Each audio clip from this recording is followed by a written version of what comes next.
Kapal selam merupakan salah satu alutsista yang paling sulit untuk dideteksi. Sejak kemunculannya hingga saat ini, kapal selam menjadi sosok paling menakutkan di lautan. Bersembunyi di kedalaman lautan, kapal selam mengintai, menunggu, dan pada saat yang tepat menyerang kapal permukaan tanpa disadari. Kapal selam mampu menenggelamkan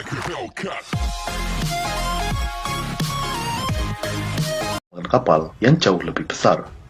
Keberadaan kapal selam mampu menghentikan gerak keju armada musuh, bahkan memaksanya mundur. Dalam video ini, kita akan mengulas seluk-beluk tentang kapal selam, mulai dari sejarah, teknologi, fungsi strategisnya dalam militer, hingga kapal selam yang dimiliki oleh Indonesia.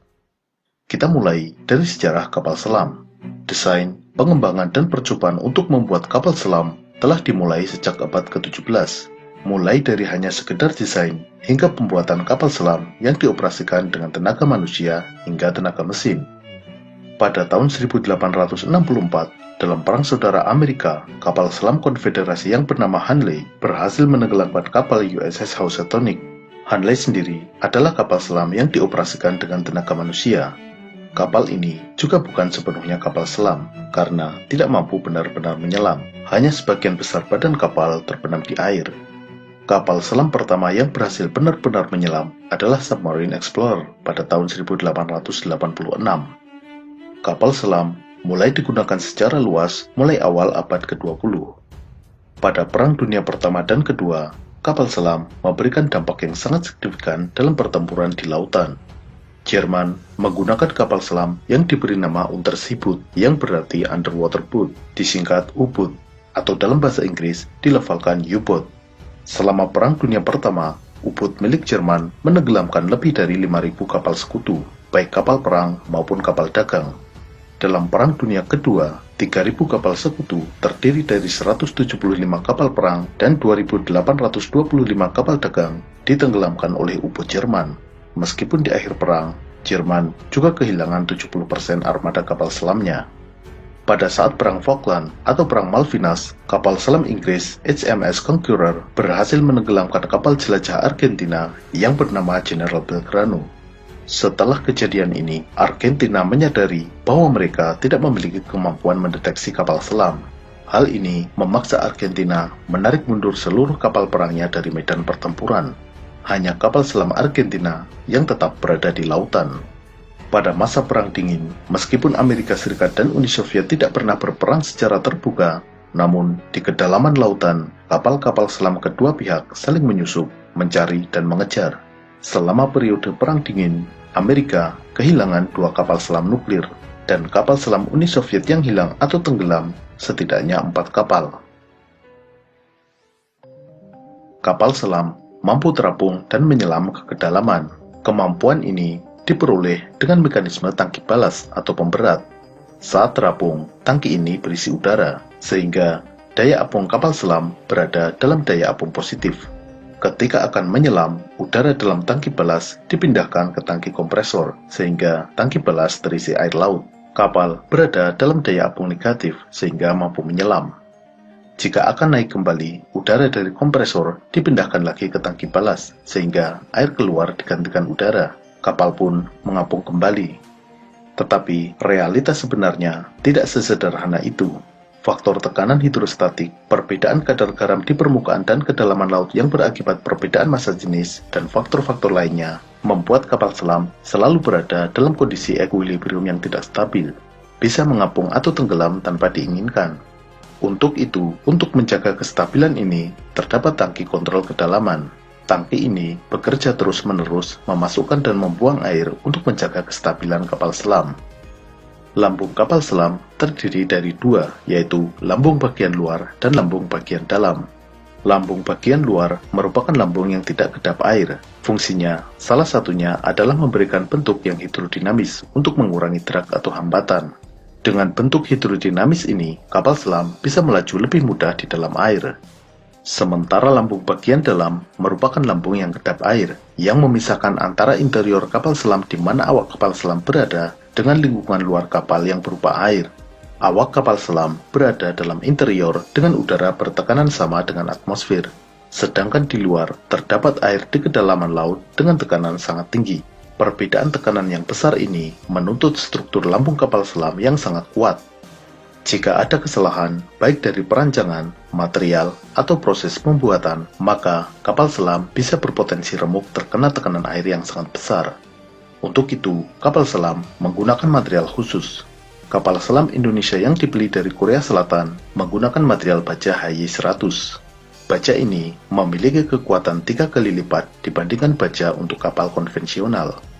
Untuk memaksimalkan kekuatan agar tekanan merata, lambung bagian dalam kapal selam harus memiliki penampang berbentuk lingkaran sempurna. Pembuatan kapal selam kelas Cangpuku dengan diameter 6,3 meter, penampangnya berbentuk lingkaran dengan toleransi error maksimal 0,2 mm. Hal ini membutuhkan teknologi manufaktur yang sangat presisi.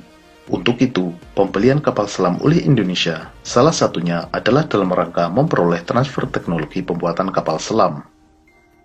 Saat ini, ada dua tipe utama kapal selam yang digunakan oleh militer, yaitu kapal selam diesel elektrik dan kapal selam nuklir.